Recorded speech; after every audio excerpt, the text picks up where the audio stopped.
Le ministre Touré Mamadou n'est pas d'accord avec le fait qu'on dise dans la classe politique ivoirienne que le président Ouattara n'est pas un homme de parole, relativement à sa nouvelle candidature qui cristallise les tensions préélectorales.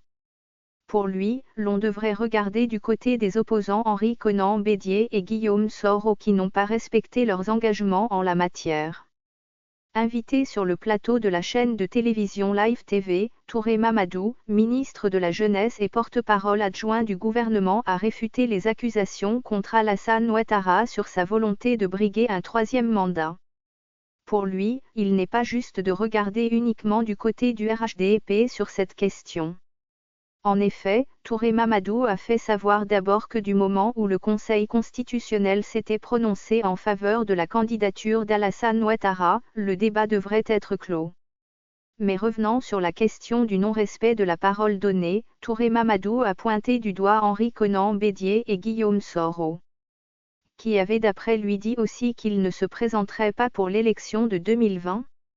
Au jeu des accusations et contre-accusations, Touré Mamadou estime qu'en se référant au dire de Bédié, dans des interviews passées, l'ex-président et son allié Guillaume Soro ne sont pas des hommes de parole.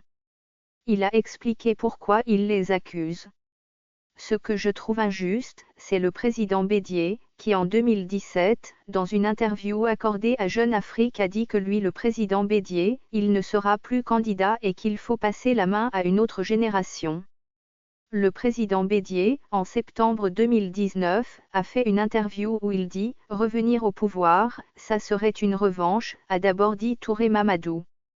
Il a poursuivi en expliquant que lorsque la question a été posée au président Bédié de savoir pourquoi il revenait être candidat après avoir affirmé qu'il ne remplirait plus, le président Bédié a dit que les circonstances ont évolué et qu'il peut maintenant faire acte de candidature.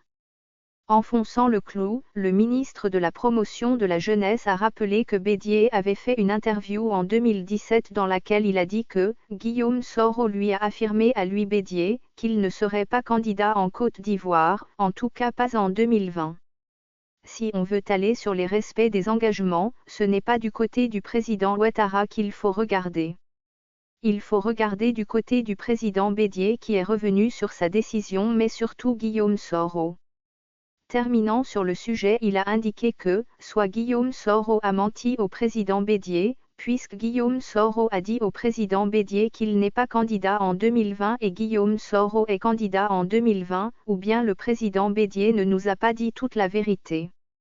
Ils n'ont aucune leçon à nous opposer sur le respect des engagements.